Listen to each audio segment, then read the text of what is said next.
ఇప్పుడు రేవంత్ రెడ్డి ఏదైనా జిల్లాలో భారీ బహిరంగ సభ పెట్టిందనుకో, ఆ భారీ బహిరంగ సభ పెడితే ఖచ్చితంగా డీసీసీ అధ్యక్షులకు అయితే ఫోన్ పోతుంది, మీరు రండి ప్రోగ్రామ్కి మీటింగ్కి రావాలి, ముఖ్యమంత్రికి సంబంధించిన సభ ఉన్నదని చెప్పి డీసీసీ అధ్యక్షులను ఖచ్చితంగా పిలుస్తారు.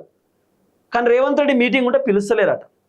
కాంగ్రెస్ పార్టీకి సంబంధించి ఏదైనా ప్రోగ్రామ్ గాంధీభవన్లో ఉంటే డీసీసీ అధ్యక్షులకు ఇన్ఫర్మేషన్ లేదు. అసలు డీసీసీ అధ్యక్షులను ఎక్కడ కూడా డేక్తలేరు, పట్టించుకుంటలేరు. పోనీ ఆ నియోజకవర్గానికి సంబంధించిన మంత్రులు ఉంటారు కదా, ఇప్పుడు ఫర్ ఎగ్జాంపుల్ తెలంగాణలో 16 మంది మంత్రులు ఉన్నారు.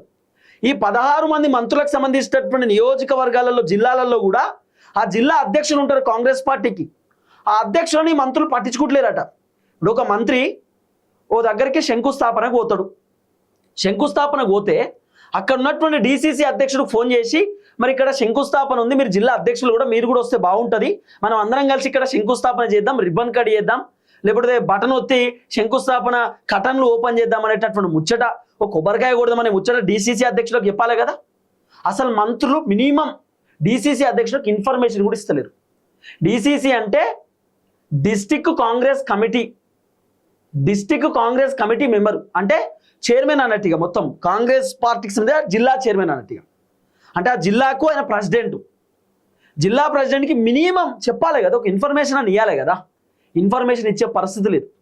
దాదాపు 33 జిల్లాలు కాబట్టి 33 మంది కాంగ్రెస్ పార్టీకి సంబంధించినటువంటి ప్రెసిడెంట్స్ ఉన్నారు, అంటే అధ్యక్షులు ఉన్నారు. దీంట్లో 28 మంది రేవంత్ రెడ్డి పైన పూర్తి స్థాయిలో కోపంగా ఉన్నారు. కోపంగా ఉండడానికి రీజన్ ఒకటే, అట్లీస్ట్ వీళ్ళని పిలుస్తలేరు, మీటింగ్లకు పిలుస్తలేరు, భారీ బహిరంగ సభలకు పిలుస్తలేరు, ప్రోగ్రాంలకు పిలుస్తలేరు, శంకుస్థాపనకు పిలుస్తలేరు.